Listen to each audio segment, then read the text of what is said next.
নমস্কার দর্শক বন্ধুরা, বাংলা আবার ইউটিউব চ্যানেলে আপনাদেরকে সবাইকে স্বাগত। আজ আমরা আলোচনা করব ব্রিটিশ বিরোধী আন্দোলনের অন্যতম কিংবদন্তি মাস্টারদা সূর্য সেনের জীবন এবং আদর্শ নিয়ে। তো আজ আমাদের সাথে উপস্থিত আছেন বিশিষ্ট ইতিহাসবিদ এবং গবেষক শ্রী কাঞ্চন ব্যানার্জি। নমস্কার স্যার। আপনাকে স্বাগত জানাই বাংলা আওয়ারের এই বাংলার বিপ্লবী সিরিজের এই নতুন এপিসোডে। সবাইকে নমস্কার। বাংলা আবারের সমস্ত শ্রোতা দর্শকদের অনেক অনেক শুভেচ্ছা এবং পল্লব তোমাকেও। স্যার, আপনার কাছে আমার প্রথম কোশ্চেন, মাস্টারদা সূর্য সেন ভারত তথা বাংলা স্বাধীনতা আন্দোলনের এক বিশাল দিকপাল। তিনি নিজেই এক ইতিহাস বলা যেতে পারে। তো আপনি স্বল্প সময়ের মধ্যে তার প্রারম্ভিক জীবন, তার শিক্ষা গ্রহণ, তার বিপ্লবী চেতনা তার মধ্যে কিভাবে উন্মেষ হলো এবং বিশেষ করে অধ্যাপক সতীশচন্দ্র চক্রবর্তীর তার জীবনে যে প্রভাব, সেই বিষয়ে যদি একটু আলোকপাত করেন। মাস্টারদা সূর্য সেন জন্মেছিলেন আমাদের বর্তমান বাংলাদেশের চট্টগ্রামের উপজেলা রাউজান বলে উপজেলার নোয়াপাড়া গ্রামে। চট্টগ্রামে উনি জন্মান। ওনার বাবাও ছিলেন একজন শিক্ষক। ওখানে উনি রমণী রঞ্জন সেন ওনার বাবার নাম, উনিও শিক্ষক ছিলেন। তো প্রথম দিকে সূর্য সেন চিটাগং কলেজেই ইন্টারমিডিয়েট ক্লাসে পড়াশোনা করেন। তারপরে আসেন বহরমপুর কলেজে। কলেজে বিএ পড়তে আসেন উনি, এবং সেখানে তিনি এখন ওটা মুর্শিদাবাদ জেলায়। তো ওখানে তিনি সংস্পর্শে আসেন তার এক শিক্ষক সতীশচন্দ্র চক্রবর্তী। এই সতীশচন্দ্র চক্রবর্তী যুগান্তর এবং অনুশীলন সমিতির দলের সঙ্গে যুক্ত ছিলেন। অনেকেই সবাই আপনারা হয়তো জানেন যে তখনকার দিনের বিপ্লবীদের যে সমস্ত সংগঠন ছিল তার মধ্যে অনুশীলন সমিতি ছিল অন্যতম, এবং যুগান্তর এবং আরো অনেকগুলি সংস্থা ছিল। তো সেখানে এই শিক্ষক সতীশচন্দ্র চক্রবর্তীর সংস্পর্শে এসে তিনি এই যে বিপ্লবী আদর্শে যুক্ত হয়ে পড়েন, এবং পরবর্তীকালে উনি ফিরে যান যখন আবার চট্টগ্রামে গিয়ে উনি আবার নিজেই পড়ানো শুরু করেন ওখানকার ন্যাশনাল স্কুলে, এবং বছর দুয়েক পড়ানোর পরেই উনি আবার বিভিন্ন রকম রেভলিউশনারি কাজে যুক্ত হয়ে পড়েন, এবং সেখান থেকে তিনি আবার তার নিজস্ব দল তৈরি করেন, ইন্ডিয়ান রিপাবলিকান আর্মি তৈরি করেন, এবং তার আশেপাশের যত বন্ধু বান্ধব, পাড়ার ছেলে মেয়ে সবাইকে নিয়ে উনি দল তৈরি করেন। এই যে ব্রিটিশের যে চরম অত্যাচার চলছিল তখন, তো তার থেকে রক্ষা পাওয়ার কি উপায়, এইসব নিয়ে ভাবনা চিন্তা চলছিল। তার আগে তো আমরা জানি ক্ষুদিরাম বোস 1908 সালে তিনি হুতাত্মা হয়েছেন। তারপরে হয়েছেন আমাদের বাঘা যতীন। তো এনাদের সমস্ত আদর্শ তো সবার মধ্যে ছড়িয়ে যাচ্ছিল, তাদের খবর যে বিপ্লবীরা কিভাবে ভারতবর্ষ থেকে ব্রিটিশদের তাড়িয়ে স্বাধীনতা পাবে, এইসব নিয়ে চিন্তা ভাবনা সারা দেশেই চলছিল। তো চট্টগ্রামে বিশেষ করে একটা প্রান্তে, বলা যায় ভারতবর্ষের একটা প্রান্তে, তখনকার অখণ্ড ভারতের, তো সেই চট্টগ্রামে উনি দল তৈরি করলেন ইন্ডিয়ান রিপাবলিকান আর্মি, এবং তার সঙ্গে আরো যারা যুক্ত ছিলেন, যেমন বিপ্লবী যারা পরবর্তীকালে তাদের কথায় আসবো, যেমন প্রীতিলতা ওয়াদ্দেদার, কল্পনা সেন এবং অনেকেই সেই দলে যোগ দিলেন। তো এখানেই তার প্রথম প্ল্যানিং যেটা ছিল, সেটা থেকেই তার খ্যাতি বা তার যে যশ সেটা বেরিয়ে আসে, সেটাই পরে আসছি। তো এইটাই সংক্ষেপে তার ছোটবেলাকার জীবন এবং তার মাস্টারমশাইয়ের জীবন, এবং সেই হিসেবে মাস্টার দা এই যে কথাটা, এটার একটা বিশেষত্ব আছে। কারণ আমাদের বাংলায় আমরা শিক্ষককে মাস্টারমশাই বা স্যার বলি, তো মাস্টার মশাই কথাটা বেশি ব্যবহার হয়। এক্ষেত্রে আবার দেখা যায় যে ওনাকে মাস্টার দা বলা হচ্ছে, বড় ভাইকে দাদা বলা হয়। তার মানে বোঝা যাচ্ছে উনি শুধু মাস্টারমশাই ছিলেন না, উনি সবার দাদাও ছিলেন। অর্থাৎ সমস্ত ইয়াং জেনারেশনকে একসাথে নিয়ে উনি কাজ করতেন। এটা একটা বিরাট বৈশিষ্ট্য ছিল ওনার নামের মধ্যে এবং ওনার অফকোর্স তার চরিত্রের মধ্যে। বেসিক্যালি উনি যখন শিক্ষকতার কাজে নিযুক্ত হলেন 1928 সালে কলকাতায় জাতীয় কংগ্রেসের সর্বভারতীয় সম্মেলন হয়। সেখানে সারা দেশ থেকে প্রতিনিধি আসে এবং অসহযোগ আন্দোলন তখন গান্ধীজি লঞ্চ করেছেন। অসহযোগ আন্দোলনেরও তার সঙ্গে প্রায় সারা দেশ জুড়ে আছে এবং কংগ্রেসের এই অধিবেশনে তিনি এসেছিলেন তার নিজস্ব যে ইন্ডিয়ান রিপাবলিকান আর্মি যারা সঙ্গপাঙ্গ সমস্ত বিপ্লবী তাদের নিয়েই উনি এসেছিলেন। এবং আমি যতদূর স্টাডি করেছি নেতাজির সঙ্গে বৈঠক হয়ে আলোচনা বা এই ধরনের কোনো আমার কাছে ডিরেক্ট কোনো খবর কোনো সোর্স পাইনি। তবে অফকোর্স যেহেতু এত বড় মাপের মানুষ ছিলেন সূর্য সেন এবং নেতাজি, তাদের সাক্ষাৎ হওয়াটাই স্বাভাবিক ছিল। যেমন ক্ষুদিরাম বোস বা আমাদের চন্দ্রশেখর আজাদ, ভগৎ সিং, এনারা যেমন এককভাবে বোমা মেরেই লাটকে মারবো বা এই করবো একটা ক্ষুদ্র ক্ষুদ্র যুদ্ধক্ষেত্র তৈরি করেছিলেন। সেক্ষেত্রে নেতাজি বরাবরই ভাবতেন যে আমাদের একটা আর্মি থাকবে, সেই আর্মি একটা বড় অঙ্কের আর্মি হয়ে সে আক্রমণ করবে ব্রিটিশদের এবং দেশ তাড়াবে। তো মাস্টারদা কিন্তু ওই পথেই চলেছিলেন।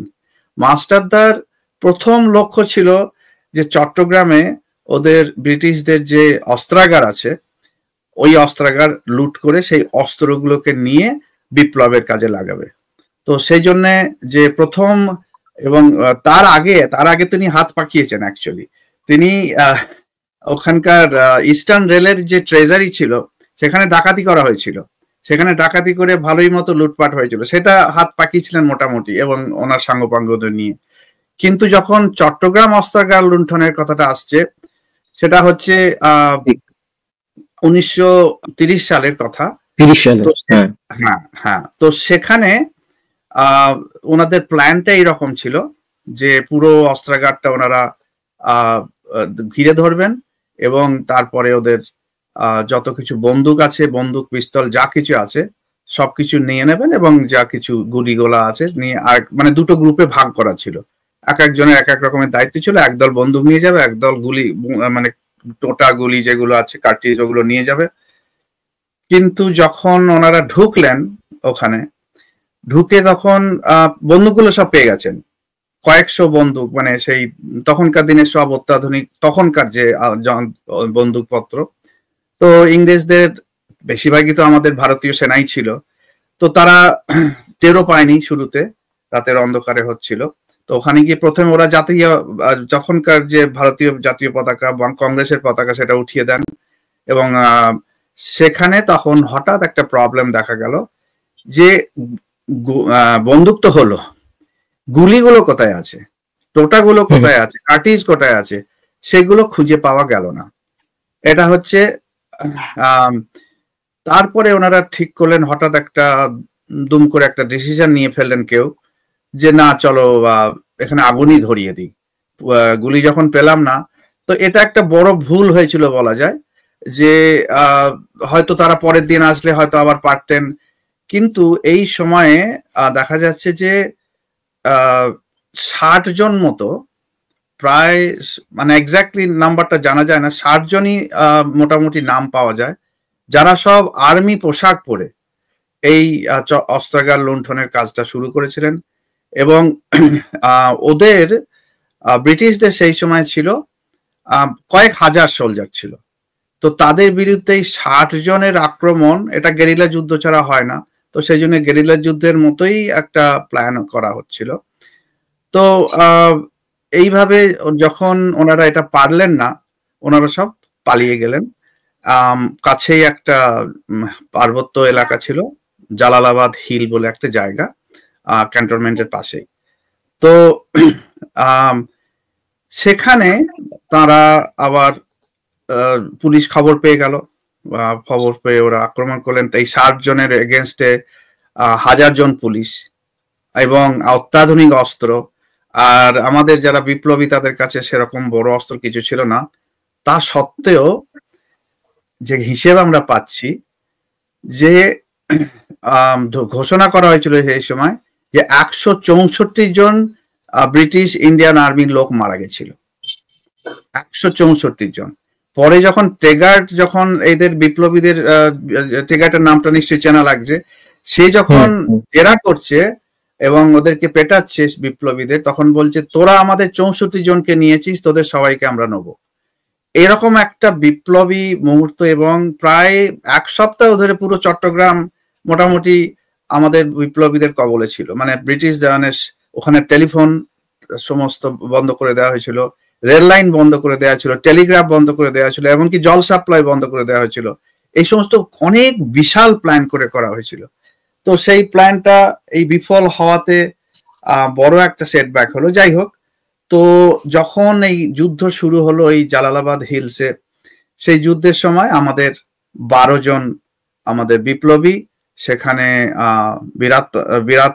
মানে হুতাত্মা হয়েছিলেন, বীরগতি প্রাপ্ত হয়েছিলেন। আমরা শহীদ কথাটা ব্যবহার করি না, কারণ এটি একটি আরবিক শব্দ যার অর্থ একটু অন্যরকম। তো সেই জন্য আমরা ওদের হুতাত্মা বলি এবং বীরাত্মা বলি। তো 12 জন আত্মবলিদান দিয়েছিলেন। এরপরে 1900 এর প্রভাব তো চলতেই থাকে, বেশিরভাগ বিপ্লবীরা এদিক ওদিক পালিয়ে বেড়াচ্ছিলেন, সূর্য সেন সমেত। তো সূর্য সেনকে ধরা যাচ্ছে না। তো 24শে সেপ্টেম্বর 1932 সালে, মানে এটা আগের ঘটনা হয়েছিল, যেটা যুদ্ধটা হয়েছিল 22 এপ্রিল 1930, 32 সালে 24শে সেপ্টেম্বর ইউরোপিয়ান ক্লাব অ্যাটাক করার প্ল্যান হলো। সেখানের গ্রুপ লিডার ছিলেন আমাদের স্বাধীনতা সংগ্রামী, প্রথম মহিলা স্বাধীনতা সংগ্রামী যার নাম পাওয়া যায় ভারতবর্ষের ইতিহাসের, আধুনিক ভারতবর্ষের, প্রীতিলতা ওয়াদ্দেদার। তো প্রীতিলতা তখন মাত্র 18 বছর বয়স, এবং সূর্য সেন ওনাকে রানী বলে ডাকতেন। তো তার সঙ্গে আরো অনেকেই ছিলেন, দেবীপ্রসাদ গুপ্ত, রজত সেন, স্বদেশ রায়, সুবোধ চৌধুরী, মনোরঞ্জন সেন, অনেকে ওনার সঙ্গে গেছিলেন যে ইউরোপিয়ান ক্লাবটাকে দখল করতে হবে। সেখানে অস্ত্র শস্ত্র ছিল, কিন্তু সেখানেও একটা ফেলিওর হয়ে যায়। সেখানে গিয়ে বন্দুক টন্দুক পাওয়া যায়, গুলিগোলা চলে, কিন্তু আমাদের হার হয়ে যায়। তো সেখানে অন্য একজন মহিলা বিপ্লবী মারা যান, তার নামটা পাওয়া যায় না, কিন্তু অনেকবার অ্যাটেম্প করেছিলেন, কিন্তু 22 জন অফিসিয়ালকে 22 জনকে ওখানে মারা হয়েছিল। কিন্তু সেটাও ঘটনাচক্রে পুরো কমপ্লিট হয়নি, এবং সবাই ধরা পড়ে যান বিপ্লবীরা, এবং প্রীতিলতা ওয়াদ্দেদারও ধরা পড়েন। এবং আমরা সেই ইতিহাসও জানি, প্রীতিলতাকে বলা হয়েছিল যে তুমি চলে যাও, তুমি গা ঢাকা দাও, তো উনি চলে যাননি। উনি সায়ানাইড, পটাশিয়াম সায়ানাইড খেয়ে আত্মহত্যা করেছিলেন। সেটাও আর একটা কাহিনী। প্রীতিলতা ওয়াদ্দেদার ভারতবর্ষের স্বাধীনতার, বর্তমান আধুনিক স্বাধীনতার ইতিহাসে প্রথম মহিলা বীরাত্মা। তো উনি যে শহীদ, যে কথাটা বলা হয় শহীদ প্রীতিলতা, তো এই যে বীরাত্মার যে একটা বীরত্ব, উনি বলেছিলেন যে আমি যদি এখান থেকে পলায়ন করি, তাহলে ভবিষ্যতে কোনো মহিলা স্বাধীনতা সংগ্রামে ঢুকতে হয়তো ভয় পাবে। তো আমি এটার একটা মানে এক্সাম্পল রেখে যেতে চাই যে মেয়েরাও বিপ্লবে যোগ দিতে পারে। তো সূর্য সেন তো পালিয়ে পালিয়ে বেড়াচ্ছেন, কখনো দুধওয়ালা, কখনো গ্রামের পুরোহিত, পুজো করছেন, বিভিন্ন বেশে বিভিন্ন পেশাতে উনি ঘুরে বেড়াচ্ছেন। তো এমনকি তিনি একবার একটা মৌরবীর পোশাকও পরে ঘুরে বেড়াচ্ছিলেন।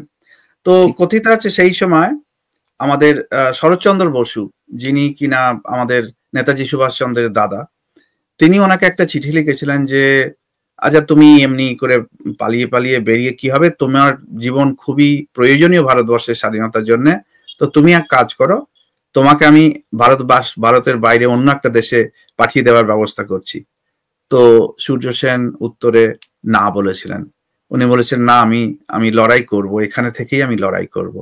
তো এইরকম একজন বড় মাপের মানুষ হয়তো চলে গেলে হয়তো আমরা হয়তো আর একটা নেতাজিকে পেতাম, বাট সেটা কি করে জানবো আমরা।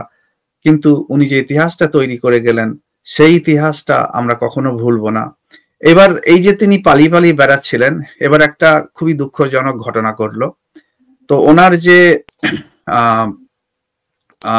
নিজেরই আত্মীয় প্লাস একজন বিপ্লবী, তথাকথিত বিপ্লবী বলবো, তার নাম হচ্ছে নেত্র সেন। তো উনি ফাইনালি নেত্র সেনের বাড়িতে গিয়ে লুকিয়েছিলেন। ওই সময় ব্রিটিশরা সেই সময়ে 10,000 টাকা মাথার দাম দিয়েছিল সূর্য সেনের, মাস্টারদার। 10,000 টাকা মানে বুঝতে পারছি তখনকার দিনে অনেক টাকা। তো নেত্র সেন সেই লোভটা সামলাতে পারেননি। 10,000 টাকার বিনিময়ে উনি খবর দিয়ে দিলেন ব্রিটিশদের। তো ওরা এসে তো মাস্টারদাকে নিয়ে চলে গেল, এবং সেই দিনই আর একটা ঘটনা ঘটলো। আরো দুজন বিপ্লবী তারা আসলেন ওই বাড়িতে। তাদের দুজনের নামও বলি, তারা দুজন বিপ্লবী কিরণময় সেন এবং রবীন্দ্র নন্দী। এনারা এসেছিলেন একটা বড় হেঁসো দা নিয়ে তার স্ত্রীর সামনে তার গলা কেটে দিয়েছিলেন, গলা কেটে মেরে দিয়েছিল। তো এরকম রিভলিউশনই তখন আমাদের ভারতবর্ষে জন্মাতো, এবং তার জন্য একটা লিডারের প্রয়োজন ছিল সূর্য সেনের মতো। তো কিন্তু নেত্র সেনের স্ত্রী, তার নামটা পাওয়া যায় না, তাকে পুলিশ অনেক জেরা করা সত্ত্বেও উনি এই কিরণময় এবং রবীন্দ্রনন্দীর নাম বলেননি, এবং বলেছিলেন যে আমার হাজব্যান্ড, আমার স্বামী যে এইরকম দেশদ্রোহিতার কাজ করলো, তার জন্য আমি খুবই লজ্জিত এবং তার যোগ্য শাস্তি হওয়া উচিত। মাস্টারদার বাকি পার্টটা খুবই দুঃখজনক, এই কারণে যে ওনাকে তো জেলে নিয়ে যাওয়া হলো। এবার ওনাকে জেল থেকে ছাড়াতে আর একজন মানুষ, তারকেশ্বর দস্তিদার, আর একজন বিপ্লবী, তিনি দুঃসাহসিক এক কাজ করে বসলেন। তিনি জেল ভেঙে মাস্টারদাকে বের করার চেষ্টা করলেন, সেই তারকেশ্বর দস্তিদার, কিন্তু সেখানেও তিনি ব্যর্থ হলেন এবং ধরা পড়ে গেলেন। তো দুজনকেই একই সঙ্গে জেলে রাখা হলো, মাস্টারদার সঙ্গে তারকেশ্বর দস্তিদারের। ওখানে তারা বেশ কিছু দিন নানা রকমের বিচারের প্রহসন হলো, কিন্তু আসলে ওনাদের ওপর অকথ্য অত্যাচার। এবং মানে আমরা রিসেন্টলি যে সিনেমাটা বেরিয়েছে ছাবা, যারা দেখেছেন তারা জানেন যে প্রায় 40-50 দিন ধরে অত্যাচার চালানো হয়েছিল, এবং সেখানে তার নখ তুলে নেওয়া হয়েছিল, চোখ উপড়ে নেওয়া হয়েছিল। সূর্য সেনের উপর একই রকম অত্যাচার করা হয়েছিল, এবং তারকেশ্বর দস্তিদারের উপর একই রকম অত্যাচারে তাদের সমস্ত নখ উঠিয়ে নেওয়া হয়েছিল, প্রত্যেকটা দাঁত হাতুড়ি দিয়ে ভেঙে ফেলা হয়েছিল, এবং তা সত্ত্বেও তারা স্পিরিট হারাননি। তাদের লেখা, ওই সময় সূর্য সেনের লেখা দুটো চিঠির কথা আমি পরে আসব, যে এত বড় স্পিরিটের, আমরা ছাবাকে যখন দেখি, আমি রিসেন্টলি দেখেছি, সেই যে স্পিরিট, সেই যে দেশের জন্য সংগ্রামের স্পিরিট এবং ধর্মের জন্য, নিজের ধর্মের জন্য দেশের স্পিরিট, সূর্য সেনের মধ্যেও সেই একই স্পিরিট ছিল। তারকেশ্বর দস্তিদারও ওই একই অকথ্য অত্যাচারের মধ্যে গেছেন। এর মধ্যে বলে রাখা উচিত যে আমরা জানি ভগৎ সিংকে যখন ফাঁসি দেওয়া হয়, হাজার হাজার লোক ওনার শেষ দিনে, ওনার মানে যা ফাঁসি দেওয়ার পর মৃতদেহ নিতে গেছিল। ভগৎ সিং এর মানে শেষ শরীরটাকেও দেয়া হয়নি ফেরত পরিবারের কাছে, তাকে কুচি কুচি করে কেটে বস্তায় ভরে অন্য জায়গায় নিয়ে গিয়ে তাকে পুড়িয়ে ফেলা হয়েছিল ভগৎ সিংকে। সেই রকমই কাহিনী, তার থেকেও করুণ কাহিনী হয়তো মাস্টারদার ক্ষেত্রে ঘটেছিল। আপনারা জানেন কিনা জানি না, মাস্টারদাকে তার দেহ পরিবারকে ফেরত দেওয়া হয়নি। তাকে একটা লোহার খাঁচায় তার দেহকে ভরে বঙ্গোপসাগরের জলে সলিল সমাধি দেওয়া হয়, এবং সেই কোথায় তাকে সেই সমাধি দেওয়া হয় তার কোনো তথ্য নেই। আজ অব্দি কোনো গবেষক খুঁজে বের করতে পারেনি যে কোথায়, সমুদ্রের মাঝখানে কোনখানে মাস্টারদাকে সলিল সমাধি দেওয়া হয়েছিল। এটা বড় দুঃখের কাহিনী। কলকাতায় আমাদের মেট্রো স্টেশনের একটা স্টেশনের নাম দেওয়া হয়েছে সূর্য সেনের নামে, একটা রাস্তাও আছে সূর্য সেনের নামে, কিন্তু তাদের যে স্পিরিট, তাদের যে তাদের কাছ থেকে যে শিক্ষা আমরা নেব, আমরা হয়তো নিচ্ছি না সেটা। তো এটা একটা আমাদের বড় বেদনার বিষয়। দেশবাসীর উদ্দেশ্যে একটি চিঠি লিখেছিলেন, এটা বলবো আমি। তো ব্রিটিশদের জেলে থেকেও একটা ওরা সুবিধে দিয়েছিল, যারা আমাদের সংগ্রামী যারা, তাদেরকে চিঠি লেখার একটা সুযোগ দিত, এবং সেই চিঠির শেষ চিঠিটা আমি লাস্টে বলবো। তার আগের যে চিঠিটা উনি লিখেছিলেন ওনার মেজদিকে, তো সেই চিঠিটা আমি পেয়েছি, সেটা অনলাইনে ঘাঁটলেই পাওয়া যাবে। তো উনি লিখছেন ওনার ফাঁসির কয়েকদিন আগে লেখা, তো লিখছেন, সেই চরণে সুস্নেহময়ী মেজদি, আমার ভক্তি প্রণতি যেন। আমি সবটা পড়ছি না। তো লিখছেন, মেজদি, তোমায় আজ কি বলে সান্ত্বনা দেবো আমি জানি না। মানে আর কয়েকদিন পরেই ওনার ফাঁসি হবে। তোমার সান্ত্বনা দেওয়ার ভাষা আমার নেই। তোমাদের মতো অপরিসীম স্নেহের ভরা হৃদয়কে এই অবস্থায় সান্ত্বনা দিতে পারা এমন কেহ জগতে আছে কিনা জানি না। ভগবানের কাছে নিজেই নিজেই যাই সান্ত্বনা খুঁজে নিতে পারবে, তবেই শান্তি পাবে। আজকের এই নির্মম আঘাত তোমার স্নেহপ্রবণ হৃদয়কে ভেঙে চুরমার করে দিয়েছে, তা জানি, কিন্তু সান্ত্বনা দেওয়ার আমার সহনীয় করে দেওয়ার ভাষা পাচ্ছি না। মেজদি, দুঃখ করো না, ভগবানের বিধান সন্তুষ্ট চিত্তে নেবার চেষ্টা করো। আমি যে যাচ্ছি, যে জন্য আমার এক বিন্দুও দুঃখ নেই। তোমাদের দুঃখের কথা মনে হলেই মন করুণ হয়ে ওঠে। মেজদি, সংসারে যে কেউ অমর নয়, সবারই মরতে হবে, তবে শুধু শুধু দুঃখ পেয়ে আর লাভ কি? তোমাদের কাছে শত শত অপরাধ করেছি, আমায় ক্ষমা করো। ভগবানের উপর এই বিশ্বাস রেখো, নিশ্চয়ই শান্তি পাবে। ইতি তোমার স্নেহের সূর্য সেন। এই চিঠি দিদিকে তিনি লিখেছেন, আর শেষে তিনি লিখছেন, চেষ্টা করুন সবাইকে সান্ত্বনা দেবেন, গুরুজনদের আমার প্রণাম এবং ছোটদের স্নেহাশিস দেবেন।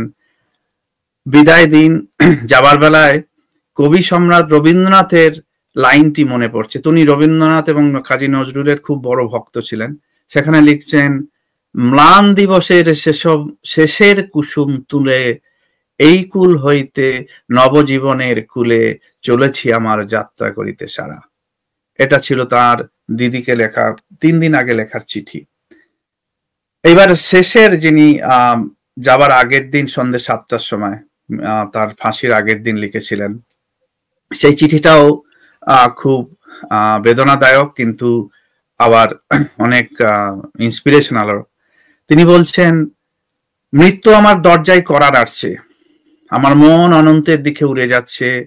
এমন আনন্দময়, এমন গুরুগম্ভীর, এমন মহৎ মুহূর্তে তোমাদের জন্য আমি কি রেখে যাব? শুধুমাত্র একটা জিনিস, সেটি হলো আমার স্বপ্ন, একটি সোনালী স্বপ্ন, স্বাধীন ভারতের স্বপ্ন।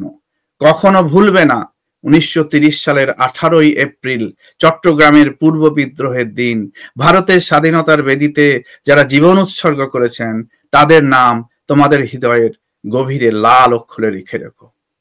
এটা ছিল ওনার শেষ লেখা।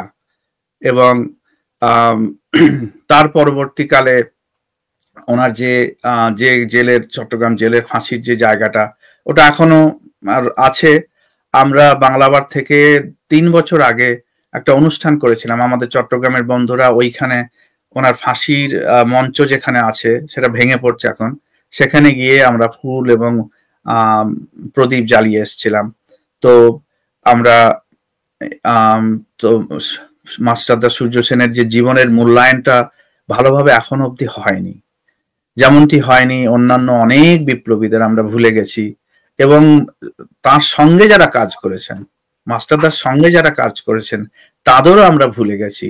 তো আমাদের দুর্ভাগ্য যে আমরা আমাদের যাদের জন্য আজকে আমরা স্বাধীন, তাদেরকেই আমরা যদি ভুলে যাই, তাহলে আমাদের এই স্বাধীনতা, মানে স্বাধীনতার এই যে ফল ভোগ, এটাও আমাদের লজ্জার বিষয়। আর কোন বিষয়গুলো আরো ওনার জীবন নিয়ে গবেষকরা আরো বেশি ফোকাস করতে পারে? যেটা আমি বললাম, যে শেষের থেকে যদি শুরু করা হয়, যে ওনার সলিল সমাধি কোথায় দেয়া হয়েছিল, মানে সেটা যদি আমরা খুঁজে বের করি, একটা অ্যাটলিস্ট স্মৃতিসৌধ আমরা করতে পারি। ওনার যদি কোনো লেখা থাকতো, হয়তো দেখা যাবে যে উনি লিখতেন হয়তো, এবং সেই লেখাগুলো আমরা হারিয়ে ফেলেছি হয়তো। এবং তার এই যে পুরো কাহিনী, উনি কিভাবে বিপ্লবী দল গঠন করলেন, তাদের কোথায় ট্রেনিং দিতেন, কিভাবে ট্রেনিং দিতেন, সেই বিস্তারিত বিবরণ আমাদের এখন পাওয়া যায় না। তো এরকম আমরা দুর্ভাগ্য যে আমরা এইরকম অনেক বিপ্লবীদের কাহিনী আমরা এখনো জানি না, যাদের আমরা ভুলে গেছি। তবে মাস্টারদা সূর্য সেন আমার মতে বলে, উনি যে মানুষদের, যে বিপ্লবীদের, যে মহানায়কদের সাথে এক সারিতে থাকার যার মতো যার কৃতিত্ব ছিল, যেটা শরৎচন্দ্র বসু বলেছিলেন যে you have an invaluable life for us, সেই মানুষটিকে আমরা তুলনা করতে পারি। যদি তুলনামূলকভাবে দেখা হয় সম্ভাবনাময়, তাহলে আমরা বাঘা যতীনের সঙ্গে তুলনা করতে পারি, আমরা নেতাজি সুভাষচন্দ্রের সঙ্গে তুলনা করতে পারি। কারণ এই যে সশস্ত্র বিপ্লবের যে আইডিয়াটা 1930 সালে নেতাজি হয়তো ভেবেছিলেন অলরেডি, কিন্তু করে দেখানোর যে উদাহরণটা তিনি সৃষ্টি করে দিয়ে গেলেন, ফেলিওর হতে পারে, কিন্তু এখানেও একটা জিনিস শেখার, যে ফেলিওর থেকেই আমরা নতুন করে শিখতে পারি। তো সেই ফেলিওর থেকে হয়তো নেতাজিও শিক্ষা নিয়েছিলেন, এবং তার জন্য হয়তো উনিও নিজেকে সেইভাবে তৈরি করেছিলেন, এবং পরে বিদেশে গিয়ে আজাদ হিন্দ ফৌজের ভার নিয়ে আজাদ হিন্দ ফৌজকে আরো বড় করে গড়ে তুলেছিলেন। এবং আমরা অনেকেই ভুলে গেছি অহিংসা পরম ধর্মর বাণী শুনে শুনে, যে আমাদের ভারতবর্ষের স্বাধীনতা নাকি অহিংসার মারফতে এসেছিল, অহিংসা সহযোগ আন্দোলনে। এটা সর্বৈব ভুল কথা।